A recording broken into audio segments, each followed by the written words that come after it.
출애굽기 23장 1절에서 33절까지 말씀인데요. 13절까지만 읽어보도록 하겠습니다. 1절에서 13절까지 말씀입니다. 함께 읽겠습니다. 시작. 너는 거짓된 풍설을 퍼뜨리지 말며 악인과 연합하여 위증하는 증인이 되지 말며 다수를 따라 악을 행하지 말며 송사의 다수를 따라 부당한 증언을 하지 말며 가난한 자의 송사라고 해서 편벽되이 두둔하지 말지니라. 내가 만일 내 원수의 길 잃은 소나 나귀를 보거든 반드시 그 사람에게로 돌릴지며 내가 만일 너를 미워하는 자의 나귀가 짐을 싣고 엎드러짐을 보거든 그것을 버려두지 말고 그것을 도와 그 짐을 부릴지니라. 너는 가난한 자의 송사라고 정의를 굽게 하지 말며 거짓 일을 멀리하며 무죄한 자와 의로운 자를 죽이지 말라. 나는 악인을 의롭다 하지 아니하겠노라. 너는 뇌물을 받지 말라. 뇌물은 밝은 자의 눈을 어둡게 하며 의로운 자의 말을 굽게 하느니라. 너는 이방 나그네를 압제하지 말라. 너희가 애굽 땅에서 나그네 되었은즉 나그네의 사정을 아느니라.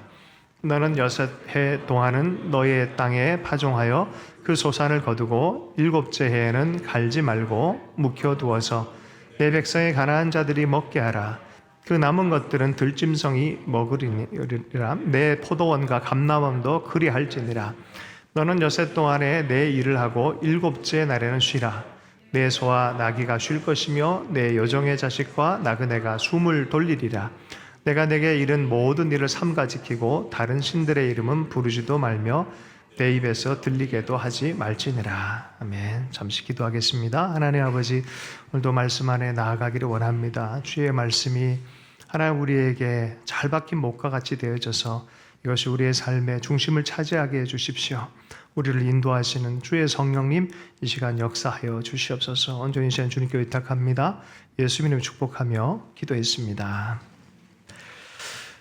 우리 드디어 이제 21장부터 23장까지가 사회법이에요. 사회법. 20장이 10계명이고 21장부터 23장까지가 사회법인데 오늘 끝나는 이런 부분입니다. 하나님의 임재와 율법, 갑자기 하나님의 임재의 역사가 나타나고 하나님 백성에게 마땅히 따라야 될 길들에 대해 사회적인 길들에 대해서 얘기한 것이 사회법이에요. 이렇게 살아라. 분쟁이 있으면 이렇게 해결해라. 특징 중에 하나가 뭐냐면 일이 생기면은 재판장에게 가라. 요새 나온 성경 중에서 보면 이 재판장이란 단어 밑에 이 나나주 같이 되어진 게 있어요. 거기서 보면은 하나님이란 소리가 있어요. 그러니까 분쟁이 생기거나 헌신되어진 어떤 일들이 있을 때 재판장에게 가라라는 소리는 또한 하나님에게 가라라는 그런 의미와도 연결되어 있습니다. 이제 구약의 율법은 그냥 다른 나라의 법들처럼 법 자체로 있는 것이 아니라 하나님이 주신 율법입니다. 그러니까 신앙과 우리 윤리적인 삶은 그리스도인에게는 떼낼 수가 없습니다. 그죠? 우리의 신앙생활을 잘 한다는 것은 사실 그래서 사람들과의 사이 관계 안에서의 사위, 물질과의 어떤 관계성을 하나님의 뜻을 따라서 잘 다루는 것입니다. 여러분 주님의 뜻에 잘 따르는 우리의 삶이 되기를 또 소망하면서 다시 한번 이렇게 보면요. 때마다 시마다 9절 말씀을 다시 한번 우리 한번 읽어보겠습니다. 너는 이방 나그네를 압제하지 말라. 너희가 애굽 땅에서 나그네 되었은즉 나그네의 사정을 아느니라. 때마다 시마다 계속 이 구절을 반복을 해요. 왜 이 법을 자꾸 얘기를 하냐면은 너 옛날 잊지 말아라. 애굽에서 너희는 내가 구원해낸 백성의 정체성을 잊어버리면 안 된다는 거예요. 과거 잊어버리지 않고 잊어버린 상태에서 조금 잘 된다고 생각했을 때 어떤 대상을 향해 압제하지 말아라라는 소리예요. 압제나 고통이 있게 만들지 말라는 소리입니다. 어떻게든 동감을 하면서 나그네 사정을 헤아리면서 이 사회를 구축할 줄 알아라는 소리예요. 가난한 자, 나그네 된 자, 어려운 자, 힘든 자 이런 사람들 옛날 생각해서 품어 안으면서 하나님의 정의를 구축해라. 그래서 이 정의를 뭐라 그러냐면은 심판적 정의라 그러지 않고 회복적 정의라 그래요. 어떻게 이제 누굴 만나든지 어떤 대상을 만나 살려내는 정의를 구축해라 라고 말하는 거예요. 그러니까 그리스도인들이 만나는 곳마다 이런 회복적 정의, 내가 너를 심판하리라 하면서 그냥 아예 그냥 무너뜨리고 망가뜨리고 이러는 게 아니에요. 그런 것이 아니라 어떻게든 살려주려고 살아나는 우리가 주님으로부터 이렇게 받은 선물이잖아요. 그죠? 그런 것처럼 너도 누군가를 향해서 살려내는 인생을 살아라 라고 말하는 것입니다.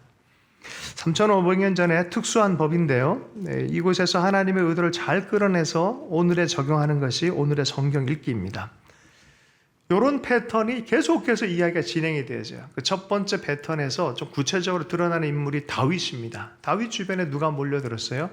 억울한 자, 빚진 자, 원통한 자가 몰려들었어요. 그런 상황에 있는 사람들, 하나님 나라 왕국의 사람들로, 통치자들로 다 변화시켜요.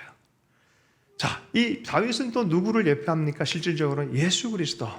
그리스도께 억눌린 자, 빚진 자, 가난한 자들이 다 몰려와요. 그리고 바로 그들을 통해서 하나님의 영광이 드러나요. 그들이 살아나요. 그리고 왕 같은 제사장이 되어져서 세상을 하나님의 정의로 채우고 하나님의 공의와 하나님의 사랑으로 채우는 것이 하나님 나라의 원리입니다. 그러므로 우리가 가는 곳마다 이러한 일들, 이러한 삶들이 나타나기를 소망해 봅니다. 자, 이제 마지막 이 사회법의 마지막 공평에 대한 법과 몇 가지 절기에 대한 이야기로 들어가 보도록 하겠습니다. 우리 1절 말씀을 함께 읽겠습니다. 시작. 너는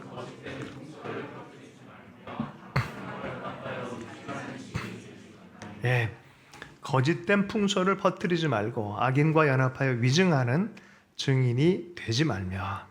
거짓을 퍼뜨리지 마라. 요새 거짓 뉴스 때문에 우리 사회가 되게 힘들죠. 제가 얼마 전에 낚였어요. 이강인이 파리 생제르맹에서 퇴출당했다는 유튜브를 봤어요. 사실이 아니더라고요. 거짓말인 거죠. 거짓말을 영상으로 만들어서 자기 이익대로 뭐 클릭수 만들면 돈 많이 나오잖아요. 그러니까 그렇게 만들어내는 거예요. 사람들이 요새. 딥페이크 기술이 발달해서 트럼프의 목소리와 트럼프가 진짜 말하는 것처럼 하면서 유튜브에서 정치적 맥락을 얘기를 합니다. 이게 뭐 구분을 할 수가 없는 시대가 되어버렸어요. 거짓 풍설이죠. 그리고 위증해요. 진짜인 것처럼 막 증인 활동을 합니다. 그러니 뭐 누가 어떻게 했니? 특별히 연예인 같은 사람들은 거짓 뉴스로 자살하기까지 해요. 아님 말고 수준으로 던져버려요. 사실은 연예인들이 인기로 먹고 살지 않습니까? 그거 망가지면 인생 끝나는 건데도 그거 신경도 안 쓰고 그냥 막 합니다. 그런 사회를 만들지 마라라는 것입니다. 2절 말씀을 정의를 굽게 하는 일들을 이렇게 하지 마라라는 것 중에 또 2절에 말씀 한번 읽어보겠습니다. 시작. 다수를 따라 악을 행하지 말며 송사의 다수를 따라 부당한 증언을 하지 말며. 대세를 따르는 거 있죠. 대세를 따르는 거 하다 보면은 그런 말이 있더라고요. 40대 초반은 무모하기 쉽고 40대 후반부터는 비겁해지기 시작한다고. 현실과 부딪히니까 타협할 수밖에 없는 일들이 너무 많이 생기는 거죠. 이것도 그냥 타협하고 저것도 타협. 그러다가 다수가 악을 택하는데도 그렇게 따라가는 경향들이 있다는 거예요. 가만두면 사람은 그럴 수 있다는 거예요. 옆에 분명히 친구의 집이었어요. 근데 어느 날 사회 전체가 유대인을 핍박하는 시대가 돼버렸어요. 법령이 그렇고 강제적인 압제적인 분위기가 나타나요. 친구인데도 불구하고 사람들 앞에서 모른 척하고 같이 돌을 던지는 거야. 다수를 따라가는 악이죠. 요새 대세, 다수, 입 다물고 다수에 가담하는 일들. 그런데 그게 진리가 아니라면 따라가지 마라. 성경 이야기예요. 대단하지 않습니까? 그죠? 예전에 히틀러 포스터에 보면은 다 하이 히틀러 하는데 한 명이 딱 이러고 있어요. 아주 유명한 포스터 있죠. 연출된 게 아니라 그 부인이 유대인이었어요. 그 형제는 이러고 있는 거예요. 모두가 다 하이 히틀러 하는데 이러고 있는 거예요. 이러고. 아닌 건 아닌 거다. 사람을 죽이는 것을 어떻게 동조할 수 있겠냐는 거죠. 요새 민주주의란 이름으로 해가지고 다수의 폭력을 행사할 때가 있죠. 민주주의는 원래 그런 뜻이 아니잖아요. 모든 사람들의 뜻을 다 들어서 정말 좋은 합의를 이뤄내는 게 민주주의인데 하다가 안 돼가 서로 합의하에 그럼 다수결로 하자. 그래가 다수결로 가는 건데 그냥 다수결로 밀어버린 거예요. 그거는 민주주의 체계를 통한 민주주의의 폭력이에요. 누군가가 힘들어지고 어떤 소자의 말을 듣지를 않는 거예요. 그리고 예전에는 유대인은 지혜가 있어서 어린아이들부터 하나하나 말하게 안 됩니다. 다 말하게, 다 듣고, 그리고 어른이 마지막에 이렇게 정리하면서 같이 합의를 통해서 얘기를, 판정을 내리는 거죠. 좀 쉽게 얘기하면 분위기가 무거워지니까 좀 쉽게 얘기하면, 제가 부사역자들 우리 모시고 가서 식사를 하는데 오늘 마음껏 먹어 그러고 제가 난 짜장 그러면 분위기 딱 되잖아요. 그러니까 먼저 다 말하게 이러면서 모든 사람의 의견과 마음들을 모으도록, 예. 그런 지혜가 필요한 거죠. 예, 다수를 따라서 악을 행치 말고 각자가 다 배려하는 지혜가 바로 이 말씀에서 나온다 생각합니다. 3절 말씀 함께 읽겠습니다. 시작. 가난한 자의 송사라고 해서 편벽되이 두둔하지 말지니라. 가난한 사람이라고 해서 편견을 가지고 쉽게 판단하지 말라라고 말하는 거죠. 공평무사하게 판단해라. 두 가지 양극단이 있죠.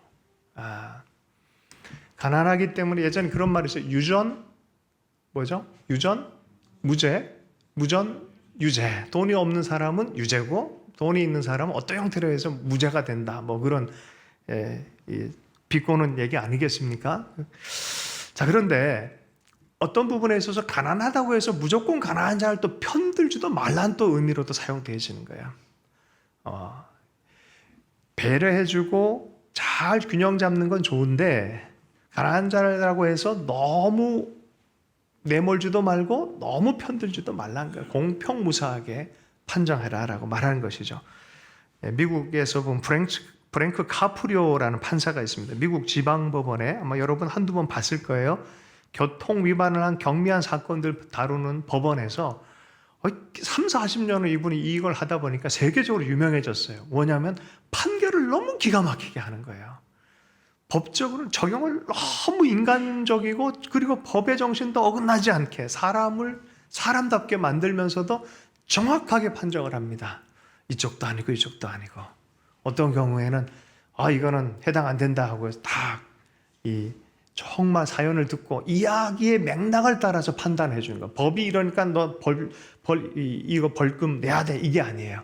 이야기의 맥락을 정확하게 듣고 그 법을 지혜롭게 적용하는 그런 판사입니다. 그런 뜻이죠.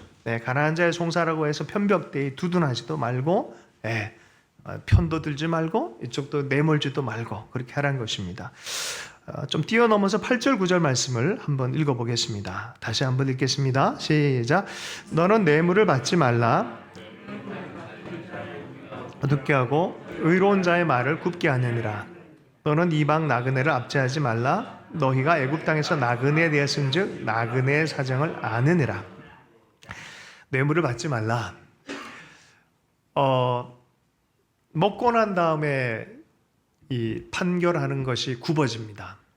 이게 유대인들의 판결할 때도 이 밥 먹은 뒤에 판결하는 것과 배고플 때 판결하는 게 이게 형량이 너무 달라진대요. 기분 좋을 때 판결하는 것과 먹고 나면 뭐가 좀 달라져요. 살짝 밥을 먹어도 그럴진데 뇌물을 먹으면 나는 괜찮아라고 해서 뇌물을 딱 먹고 나면 예전에 선거철에 그런 일들이 있었어요. 밥 먹고 막걸리 한 잔 마시면은 왠지 그 후보한테 빚진 느낌이 들어. 밥 먹은 뒤와 먹은 이후가 너무 달라. 뇌물을 먹고 나면 어떤 일이 생기냐. 밝은 자의 눈이 어두워진다는 거예요. 의로운 자의 말이 굽어진다는 거예요. 나도 모르게 그 사람을 팔이 안쪽으로 굽듯이 이렇게 말해줄 수밖에 없는 그런 일들이 생긴다는 거예요. 지도자들 또 책임 있는 사람들은 그렇게 하면 안 된다라고 말하는 것이죠. 멋있죠? 요새 이 문제 때문에 우리 한국 사회가 얼마나 문제입니까? 이 6절부터 여기까지 얼마나 많은 문제가 일어납니까? 어떻게 말씀으로 다시 돌아가서 다 리셋되면 참 좋겠다는 그런 생각이 듭니다. 그리고 어쨌든 또 한 번 기억시키죠. 나그네 사정을 꼭 기억해라. 자, 4절 5절 제가 뛰어넘었는데요. 4절 5절 지금 읽도록 하겠습니다. 함께 읽겠습니다. 시작. 내가 만일 내 원수의 길 잃은 소나 나귀를 보거든 반드시 그 사람에게로 돌릴지며 내가 만일 너를 미워하는 자의 나귀가 짐을 싣고 엎드러짐을 보거든 그것을 버려두지 말고 그것을 도와 그 짐을 부릴지니라. 공평무사한 태도, 또 사람 생명에 대한 존중의 존재적 태도를 잃어버리지 마라라고 하는 정신이 여기에 저는 들어가 있다 생각해요. 보세요. 내가 되게 싫어하는 원수가 있어요. 가끔씩 그럴 때 있잖아요. 그 감정이 악해질 때가 있잖아요. 저 사람만큼은 내 용납 못해라는 그런 사람인데 그 사람의 소와 그 사람의 나귀가 위험에 빠졌어. 길을 잃고 있어. 보통 사람의 심성이면 어떻습니까? 잘 됐다 그러면서 더 멀리 가게 만들지 않겠습니까? 길을 더 잃게 만들지 않겠습니까? 자, 그리고 원수의 짐승이 짐을 지다가 콱 쓰러졌어요. 아유, 너무 무겁게 진 거야. 우리식으로 하면은 1톤 트럭을 모으는 원수가 그 트럭이 꽈당 한 거예요. 잘 됐다. 오늘 아주 그냥 더 퍼졌으면 좋겠다가 아니라 어떻게 해요? 짐을 들 수 있도록 해줘라. 예, 짐승이 넘어져서 그러면 오늘 하루 장사 망친단 말이에요.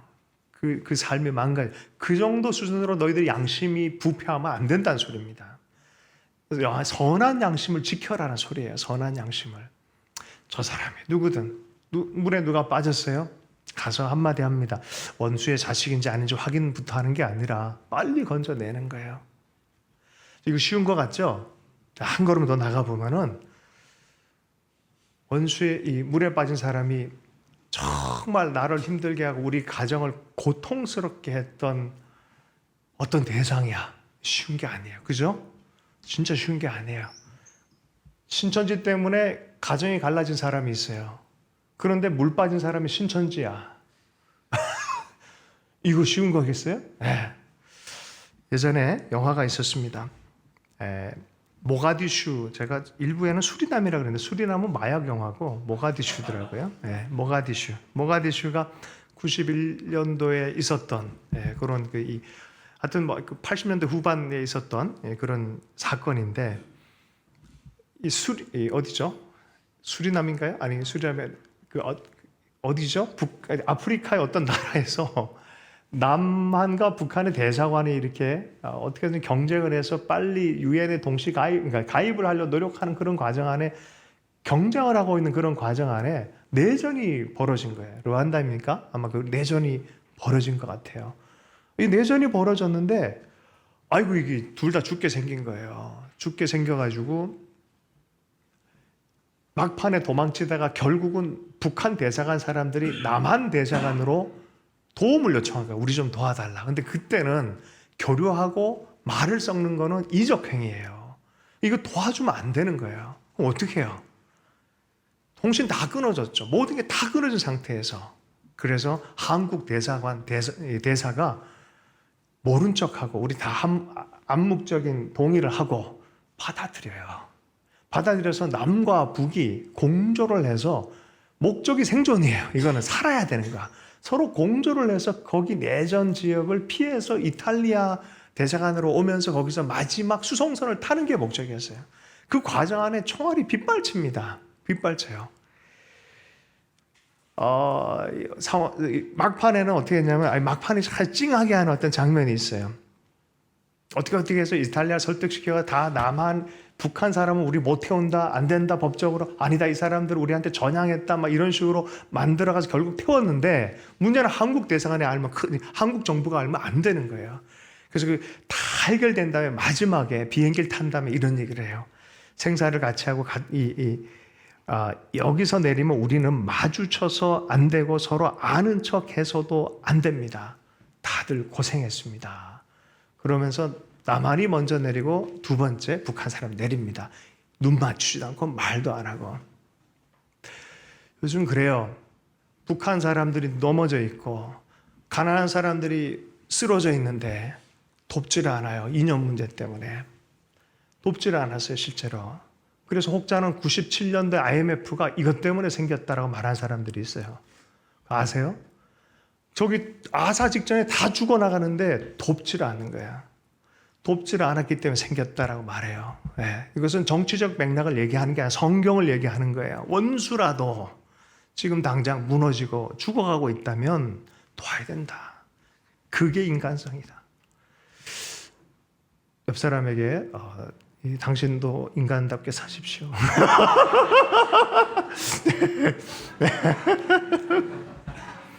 네. 원한의 고리를 끊어내는 사회를 만들란 소리입니다. 원한의 고리를 끊어내면서 그 사회의 그런 미워하고 어느 순간에 모르게 나는 저 사람만큼은 그런 태도를 가진 것이 주의 마음이 아니다는 것입니다. 우리 10절과 13절 말씀을 함께 읽겠습니다. 자, 두 번째 주제입니다. 이제 안식일에 안식년에 대한 주제입니다. 함께 읽겠습니다. 10절 13절 시작.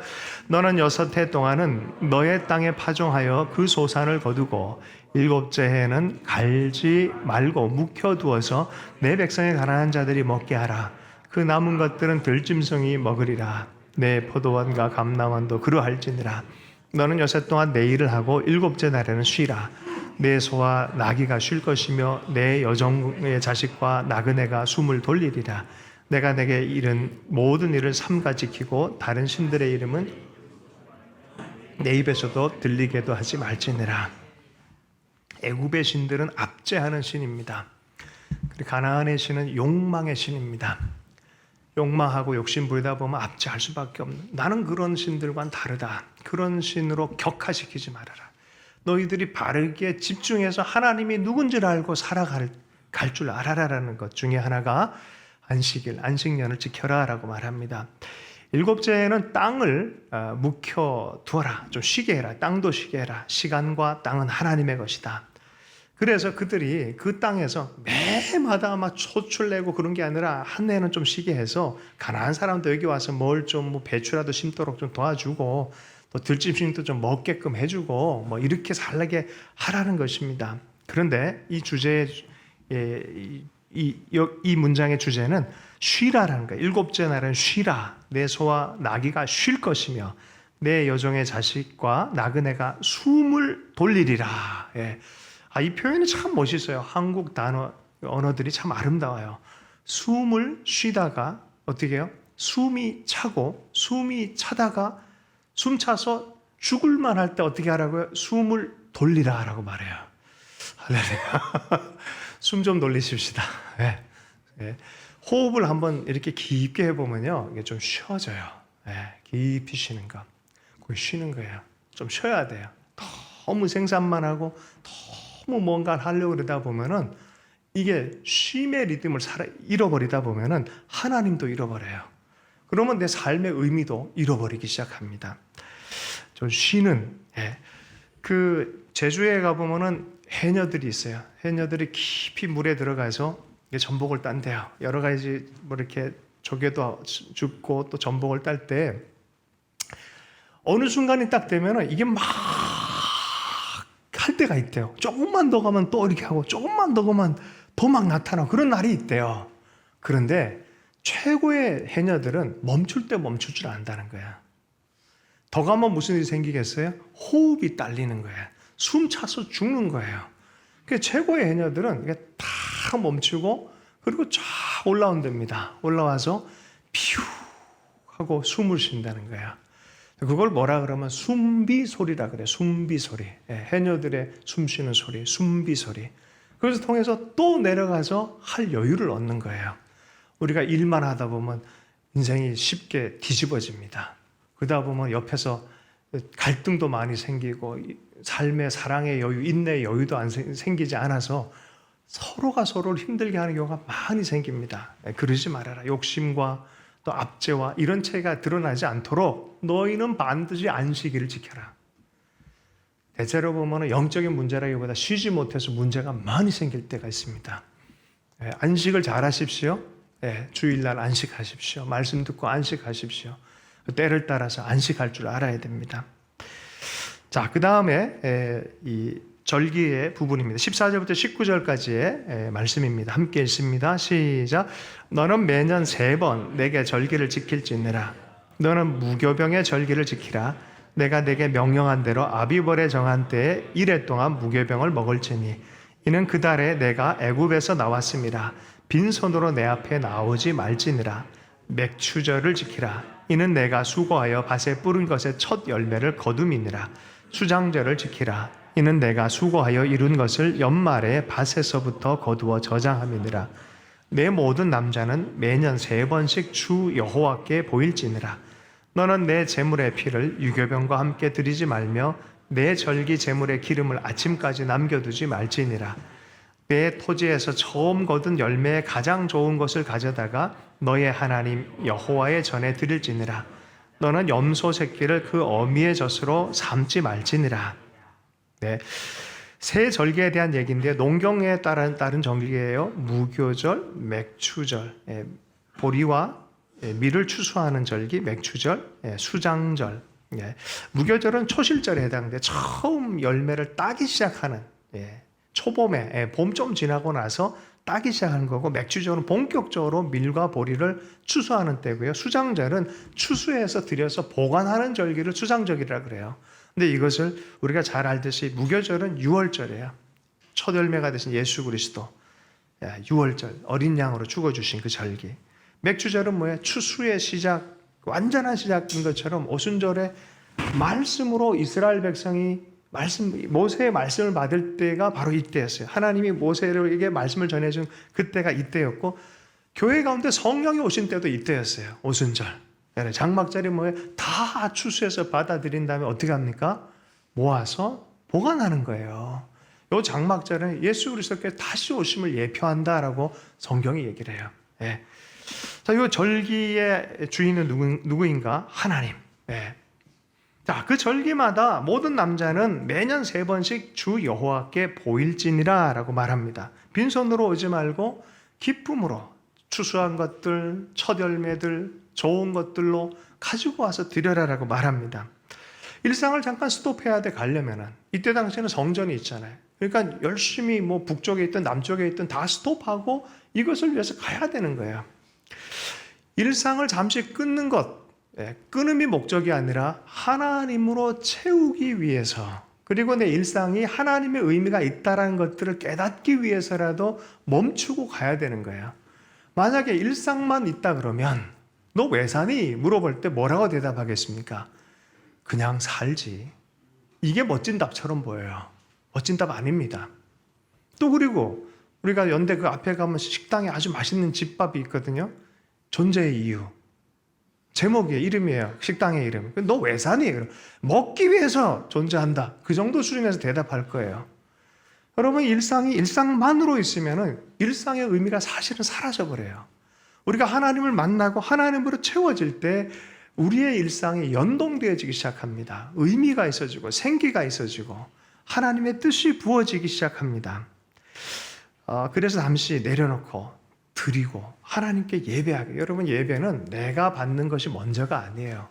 하나님 우리에게 행하신 일들 때문에 드리기 위해서 오는 것이 예배입니다. 많은 사람이 자꾸 예배를 뭔가를 받으려고 아니에요. 예배의 첫 언급의 원리라고 성경 중에 첫 예배란 단어가 나오는 것은 이삭을 번제 드릴 때 예배란 단어가 나와요. 예배.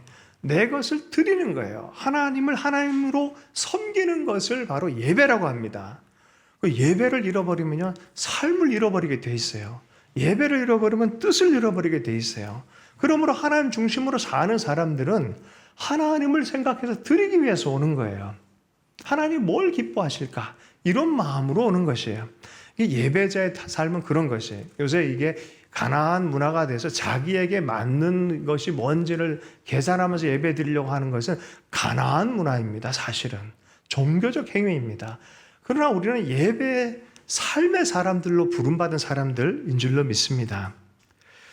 여러분 보세요. 안식일 지키고 절기 지키라는 것이 하나님만을 위한 것입니까? 아니죠. 자세히 보면은 우리를 위한 거예요. 하나님이 하나님을 향해서 헌신하라 하는 것은 사실 우리를 위한 것이에요. 안식일을 지켜라, 절기를 지켜라, 하나님을 향해서 너희 마음을 섬길 줄 알아라 라고 하는 것은 사실 우리를 살리는 태도입니다. 마태복음 11장 28절, 29절 말씀. 하나님이신 분이 인간의 몸을 입고 오셔서 우리에게 요청하십니다. 함께 읽어보겠습니다. 28절, 29절의 말씀입니다. 시작. 수고하고 무거운 짐진 자들아 다 내게로 오라. 내가 너희를 쉬게 하리니. 여기서 스톱이요. 주님이 요청하셨어요. 뭐의 요청이에요? 쉼으로 요청해요. 안식으로 요청해요. 안식, 쉬어라, 쉬어라. 내게 와라. 내게 와서 쉬어라. 절기를 지키면서 안식일을 지키면서 내게 와서 쉬어라라고 말하는 거죠. 안 그러면 너희들 또 압제하고 너희들 욕망의 포로가 돼서 노예처럼 살아갈 거다. 그리고 누군가를 또 힘들게 할 거다. 와서 쉬어라. 쉬고 너도 누리고 누군가를 살리는 그런 삶을 살아라라고 말하는 거예요. 그래서 어떤 신학자는 안식일은 저항이다라는 단어를 써요. 압제되는 곳에는 이 안식일은 정말 강력한 저항에 해당된다는 거야. 자유함을 위한 저항에 해당된다는 거. 29절 말씀을 함께 다시 한번 보겠습니다. 시작. 나는 마음이 온유하고 겸손하니 그리하면 너희 마음이 쉼을 얻으리라. 이 예수님이 뭐라고 말씀하셨습니까? 나는 안식일의 주인이다라고 말했어요. 안식일의 주인이다. 너희들 쉬는 법을 배워라. 내 속에서 쉬어라. 회복이죠. 예. 그죠? 심판하기 위해서 정의를 얘기하는 게 아니라 모든 걸 살리기 위해서 주님은 계속 이 법령을 얘기하고 정의를 얘기하는 거예요. 우리가 가는 곳마다 다 살아나는 역사가 있기를 축복합니다. 자, 이 사회법이 다 끝났어요. 그리고 맨 마지막에 이 말씀을 지키는 사람들에게 하나님이 주시는 언약의 약속을 다시 강조합니다. 자, 그 부분을 들어가서 20절부터 26절까지의 말씀을 읽겠습니다. 20절부터 26절까지의 말씀입니다. 함께 읽습니다. 시작. 내가 사자를 내 앞서 보내어 길에서 너를 보호하여 너를 내가 예비한 곳에 이르게 하리니 너희는 삼가 그의 목소리를 청종하고 그를 노엽게 하지 말라. 그가 너희의 허물을 용서하지 아니할 것은 내 이름이 그에게 있음이니라.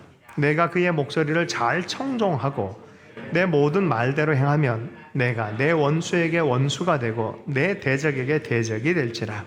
내 사자가 내 앞서 가서 너를 아모리 사람과 헷 사람과 브리스 사람과 가나안 사람과 히위 사람과 여부수 사람에게로 인도하고 나는 그들을 끊으리니 너는 그들의 신을 경배하지 말며 섬기지 말며 그들의 행위를 본받지 말고 그것들을 다 깨뜨리며 그들의 주상을 부수고 내 하나님 여호와를 섬기라.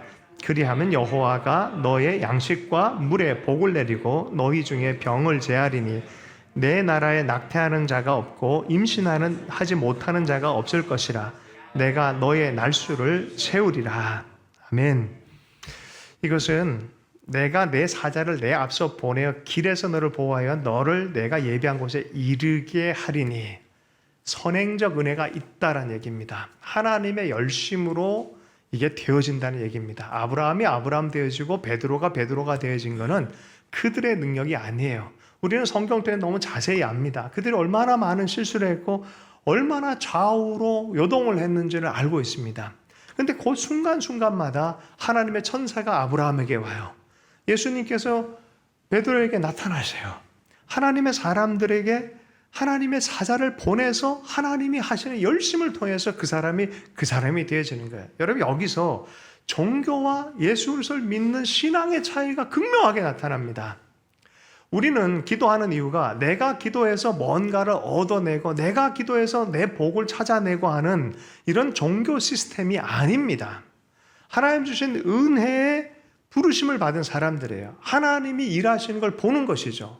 그것에 대해서 은혜를 받아들이고 믿으면서 열심을 내는 겁니다. 믿기 때문에 기도하는 것입니다. 순종하기 위해서, 말씀하신 대로 순종하기 위해서 우리가 애쓰는 겁니다. 이거는 내가 뭔가를 만들어내려고 한 게 아니에요. 예비하신 은혜를 믿고 우리가 기도하고 간구하고 애쓰는 거예요. 이것과는 다른 거예요. 얻어내도 내 힘으로 된 게 아니란 것을 아는 것이에요. 할렐루야.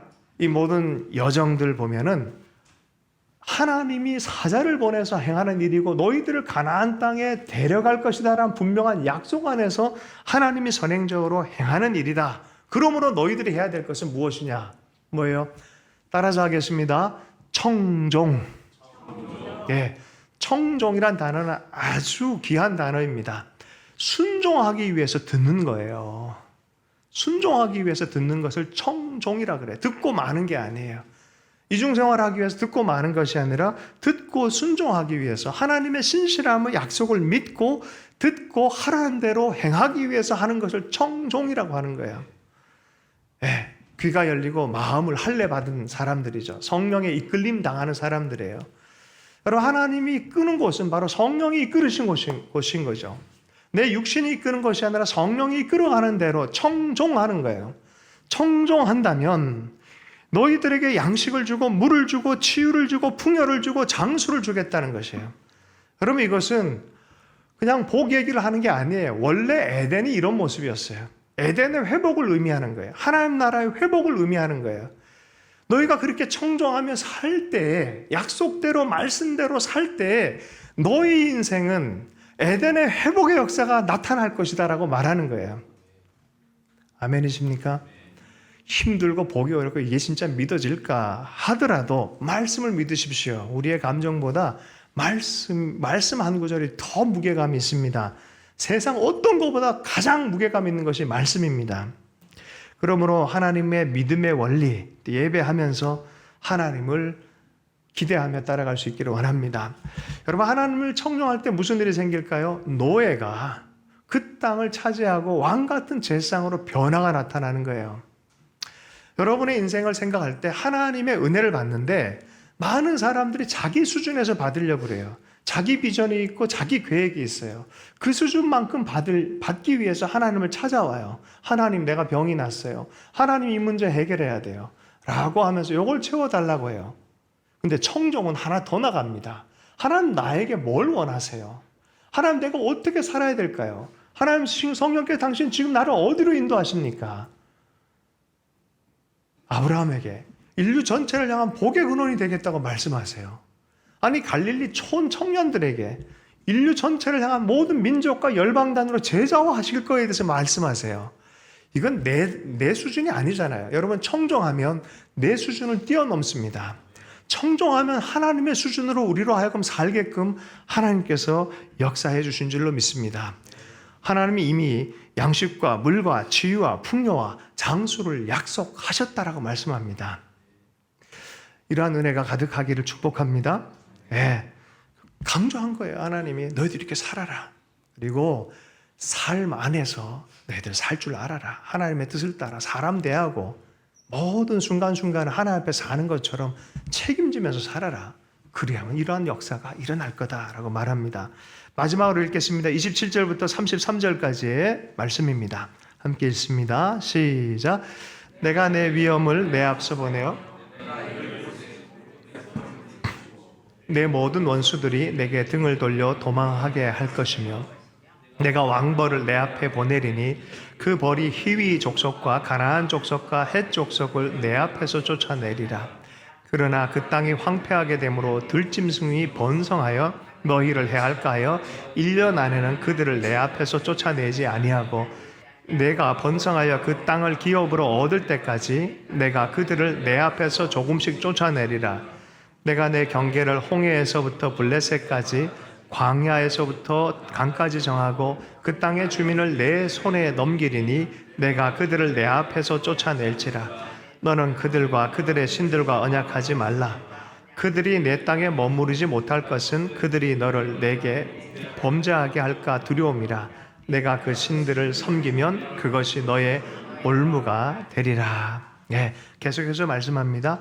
사자를 보내고 전사를 보내고 내 위엄, 하나님의 어미하심도 보내고 그리고 내가 왕벌을 내게 보내고 성경을 보면은 때마다 심한 사사시대 때 보면 한 사람에게 천사가 나타나서 그 사람의 기름 부으시고 힘을 주셔서 역사가 일어나게 만들어요. 그런 식으로 하나님 매 순간마다 앞서서 보내며 위기를 탈출하게 만들며 인도함 역사가 일어나게 만들어요. 대적을 물리치게 만들고 그 무서웠던 대적을 쫓아내게 만드는 역사를 보게 합니다. 자, 그런데 그 과정에 대해서 이렇게 설명을 해요. 한꺼번에는 안 할 거다. 그 땅을 생각해서 갑자기 쫓아나면 이게 다 황폐해서 농사하고 그 개간할 사람이 없어져 버리는 거예요. 그걸 위해서 야금야금 조금씩 주님 나라가 임했습니까? 안 임했습니까? 예수님께서 오셔서 회개하라 주의 나라가 임했다라고 말했잖아요. 이미 임했잖아요. 그리고 우리 모두와 더불어 또 한 사람 한 사람씩 계속해서 주의 나라를 경험하고 주의 나라가 지금 확장되고 있잖아요. 그럼 아직 완성은 안 됐어요. 마치 이런 거죠. 가나안 땅을 줬는데 한꺼번에 안 될 거다. 그건 너희들이 믿음으로 청정하고 순종해야 될 영역이다. 주신 거예요? 안 주신 거예요? 주신 거죠. 이미 주신 거예요. 이미 주었는데 우리가 믿음으로 청정하고 순종할 때 일어날 일들이 확장이 되어지는 거예요. 실제로 1년 만에, 1년 이후에 뭐 이들이 들어갔긴 하지만 완전하게 다 차지한 것은 내 마음에 합한 종 다윗을 만날 때. 예, 다윗과 솔로몬 시대의 이 영토가 제대로 이 말씀 그대로 이루어진 것을 보게 되어집니다. 여러분, 하나님의 뜻에 맞추어서 살아가서, 여러분, 이런 이상한 예화가 있어요. 뭐 브루스 윌킨슨이라는 분이 그런 얘기를 했었고 또 다른 분도 그런 얘기를 했는데, 어떤 사람이 엄청난 음악적 재능이 있는데 대충 하고 그냥 끝나서 갔다는 거예요. 주님 앞에 가서 물어봤다는 거예요. 인류 최고의 음악가 누구입니까? 모차르트입니까? 베토벤입니까? 물어봤다는 거예요. 그랬더니 이 문지기 하던 사람이 이런 얘기를 했죠. 하나님이 예비한 건 사실은 너였다고. 그건 너였다고. 너였다고. 하나님이 사실 계획한 건 바로 너였다고. 이건 아니잖아요. 그죠? 하나님이 하라고 그러고 약속도 주고 천사도 보내고 수많은 일들을 허락했는데 청종하지도 않고 듣지도 않고 말씀대로 살지도 않고, 그리고 나중에 가가지고 누구였어요? 그건 너. 서운하잖아요. 그죠? 네. 그러니 그 과정에 대한 이해를 해라. 여러분, 그래서 올해 우리의 목표가 뒤로는 물러나지 않는다. 할렐루야. 믿으면서 1m 앞으로, 우리는 계속해서 앞으로 간다.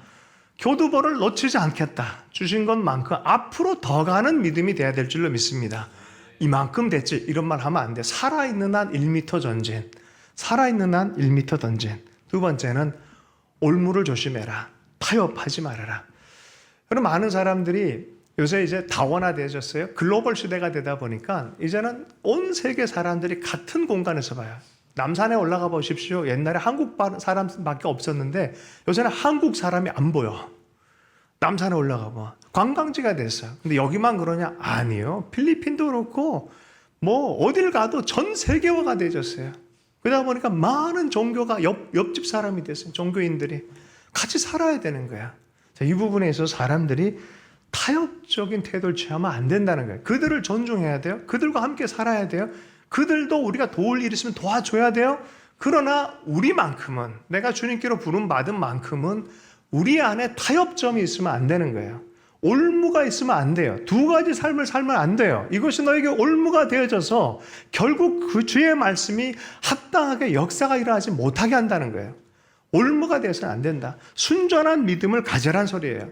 타협하지 말아라. 하나님을 신뢰했으면 하나님께 온전히 매달려라. 말씀을 순종하고 살아라. 하나님은 살아계십니다. 어떻게 살아계십니까? 혹자가 그러더라고요. 눈 시퍼렇게 뜨고 살아계시다. 왜 하나님은 없는 분 같이 여기느냐?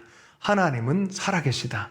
눈 시퍼렇게 뜨고 우리를 향해서는 따뜻한 시선으로 한 번도 사랑의 마음을 놓지 아니하시고, 내가 너를 사랑한다, 내가 너를 놓지 않는다, 그 마음으로 우리를 바라보고 계시다는 것을 잊지 않는 것이 타협하지 않는 신앙입니다. 아침 점심마다 저녁마다 하나님을 기억하고 하나님 안에 살아가는 우리가 좋겠고요. 이 말씀들을 경홀히 여기지 않고 늘 말씀을 읽고 말씀대로 살아가는, 적용하는 우리의 삶이 되면 좋겠습니다. 마지막으로 설교를 마치면서 한 분 이야기로 마무리하도록 하겠습니다. 방글라데시 선교사님인데 박천록 선교사님이라고, 이분이 28살 때까지 방탕하게 살다가 술 먹다가 정말 이 몸이 망가졌고, 특별히 폐가 망가졌어요. 폐병이 걸렸고 온 몸이 다 문제가 생긴 상태인데, 어떤 한 여자 전사님 또 만나서 대화 도중에 금식하라는 얘기를 듣고 7일을 금식했대요. 뭐 기도할 줄도 모르고 하는 상태에서 기도를 하는데, 가르쳐 준 대로 그래 기도하면 뭐 병원에서는 안 된다고 하니까 하나님이란 분을 위해서 내가 매달리기로 결정했다고 하는 거예요. 기도할 줄을 모르니까 딱 하나만 기도했대요. 살려주세요, 살려주세요, 살려주세요. 결단을 내린 거예요. 어떻게 결단 내리냐면 20시간 기도하기로. 24시간 중에 20시간 기도하기로. 이게 쉽나요? 기도 많이 하는 사람들도 이게 어려운 건데, 그냥 3일 정도 하니까 그냥 멘탈이 붕괴가 되더래요. 온 몸도 그냥 살려주세요, 살려주세요, 살려주세요, 주님 살려주세요, 살려주세요. 그런데 놀랍게 3일 되는 날에 아주 시원한 얼음 같은 것이 자기 폐를 이렇게 만지는 느낌이 들더래요. 느낌이 나은 것 같더래요. 그래서 기도원에서 내려가서 확인해봤더니 진짜 나은 거예요. 그리고 교회로 간 거예요. 교회 갔더니 앉자마자 거기 다 여자 집사님들밖에 없는데 남자 목소리가 들리더래요. 너는 나의 종이다. 그래서 뭐 성경을 모르니까 어디 남의 집에 가서 종이 돼야 되나 뭐 이런 생각이 했다. 기분이 나빠서 나와버렸대요. 나왔는데 집에 와서 가만히 생각하니까 그래 또 가고 싶더라는 거야. 가서 이제 말씀을 이해하고 하면서 하나님에 대해서 한 거예요. 결혼해야 되는데 결혼할 대상이 워낙 뭐 조금하고 정말 비루하고 자기 같은 사람들 만나서 전도하고 하는 그런 상황에 결혼하려고 하는 자매가 없더래요. 근데 한 자매님이 결혼하겠다고 나선 거예요. 단 조건이 있었어요. 자매님은 미국에서 피아니스트였고 대단히 뛰어난 이 능력을 갖고 있는 그런 분인데 하나님께서 다 내려놓고 방글라데시를 가라 해서 방글라데시 선교사에 대한 마음을 가진 거예요. 그러니까 나는 아닌데라고 생각했는데 기도만 하면 자꾸 그 자매가 떠오르더래요. 결국은 자매 때문에 결혼하고 싶어가지고 방글라데시를 간 거예요. 방글라데시 방자도 모르는 사람이 간 거예요. 갔더니 다 자리 잡은 곳이 최대 모슬렘이 5개가 있는 가운데 자리를 거기서 자리를 잡았다는 거예요. 알았으면 그러지 않았을 텐데 여기서 어떻게 불렀다고 그래서 아내 때문에 믿고 왔는데 어떻게 하면 좋아요? 3년 내내 했는데도 한 명도 예수를 안 믿는다는 거예요. 딱 한 명 믿게 된 사람이 있었었는데 이것도 너무 힘들게 믿게 됐다는 거예요. 맹인이 왔는데 기도를 해준다. 기도해주면 난다. 그러니까 사람들이 궁금해할 거 아니에요. 그런데 기도를 해줬는데 낫게 안 낫게 안 났어요. 40일은 기도해야 된다라고 또 이렇게 설득을 시켜서 40일을 오게 만들었다는 거죠. 30일 지난 날에 눈이 떠버린 거예요. 더 놀라운 사실은 이 사람이 예수를 믿고 교회 나오면 좋을 텐데 커뮤니티 때문에 안 나오는 거예요. 못 나오는 거예요. 강성 모슬렘 안 되는 거예요. 어떻게 계속 사역을 해야 될까요? 애들 이제 학교 세워서 애들 가난한 애들 밥 먹이고 뭐 이런 식으로 조금씩 사역을 하긴 하는데 이게 열매가 없는 거예요. 그런 도중에 교회의 후원이 끊어져 버린 거예요. 후원이 끊어져 버렸어요. 야, 더는 안 될 것 같다. 그런 찰나에 이제 마지막 결정을 딱 하고 사모님이랑 얘기를 하고 더 이상은 안 될 것 같다 하고 아이들을 이제 뭐 이 아이들 얼굴 보러 가는데 아이들 주머니를 이게 손에 보니까 뭐 이렇게 비닐 주머니에 뭘 갖고 온 게 있는 거예요. 이게 뭐게요? 선교사님 드리려고 성미를 요거를 들고 온 거야. 이렇게 들고 온 거예요. 이거를. 그 아이들의 모습, 그동안 사랑 쏟고 애썼던 요 아이들의 모습과 이게 이상하게 그날따라 갑자기 아이들 사이에 예수님이 보이더라는 거예요. 예수님이. 어떻게 하면 좋아요, 이거를. 힘들어 죽겠는데 도망도 못 가고 그러다가 끙끙 앓다가 사모한테 얘기했다. 사실은 우리 이 자리를 지켜야 될 것 같다. 그러면서 결정을 내린 거예요. 약속의 말씀대로 있기로. 그리고 나서 한국에 다시 나와서 모금 활동도 하고 하면서 막 갑자기 CTS도 나오고 뭐 이런 일이 생긴 거예요. 자, 그 다음 얘기가 걸작이에요. 예수 믿게 되어진 몇몇 사람들이 이렇게 모여들었잖아요. 한국의 선교팀들을 막 오게 해서 막 영적인 축복하고 막 이거 하면 안 되는 데인데 하기로 결정하고 잔치를 벌였는데 사람들이 많이 와버렸어. 잔치한다니까. 400명, 800명 막 이렇게까지 오는 거예요. 문제는 거기다 대고 예수님 얘기를 하면 안 되는데 그냥 질러버린 거예요. 하자마자 곧바로 모슬렘 강성 그런 사람이 일어나가지고 막 야단을 지기는 거예요. 막 난장판, 첫째 날 난장판, 다음 날 위험한데 또 해버린 거예요. 더 난장판, 하면 안 되는데 셋째 날 또 해버린 거예요. 그냥 일어나서 와 그냥 막 굉장히 위험해졌다. 그래서 선교팀으로 왔던 사람들마저도 겁날 정도로 대충 마무리하고 끝내버렸다는 거죠. 여러분. 그런데 끝났나? 이런 순간에 갑자기 하나의 음성이 들리더라는 거예요. 내가 이 땅을 너에게 주었다. 이제부터 추수가 시작될 거다. 음성을 들었다는 거예요. 여러분, 그 난장을 지겼던 그 모슬렘 깡패가 가장 강력한 전도인으로 변해요. 그 다음부터 일어난 일은 그분 손으로 5만 명을 세례를 줬어요. 엄청난 일이에요. 엄청난 일이에요. 여러분, 하나님의 꿈이 이래요. 그런데 우리가 오해를 해서 자꾸 중간에서 오해하고 이래저래 오해하고 타협하고 그러고 간다는 거죠. 여러분, 말씀을 따라 살아가는 청조하는 하나님의 사람 돼서 하나님의 꿈을 같이 꾸는 우리 하나님의 사람들 되기를 원합니다. 방글라데시 박천록 선교사님 궁금하면 찾아보세요. 그러면 아마 유튜브에 나올 겁니다. 주신 말씀 붙들고 잠시 기도하도록 하겠습니다. 말씀을 따라 사는 것은 행복한 삶입니다. 우리를 위해서 주신 삶입니다. 삶이 어디에 있든지 또 때로는 고통을 만나고 너무 풀기 어려운 것을 만날 때도 있습니다. 그러나 하나님은 살아계신 분이십니다. 그리고 말씀을 읽으면서 우리에게 길을 밝혀주시는 분이십니다. 말씀과 주님을 신뢰하면서 또 다시 한번 하나님께 헌신하는 우리의 삶이 됐으면 좋겠습니다. 주신 말씀 붙들고 기도하겠습니다. 하나님 아버지 감사합니다. 주의 말씀을 우리에게 허락해 주셔서 생명의 길을 하나님 알게 해주시고 하나님을 사랑하고 사람을 사랑하는 길을 밝혀주셔서 감사합니다. 우리가 그러한 인생 될 수 있도록 주님 친히 보여주시고 우리를 초대해 주셔서 감사합니다.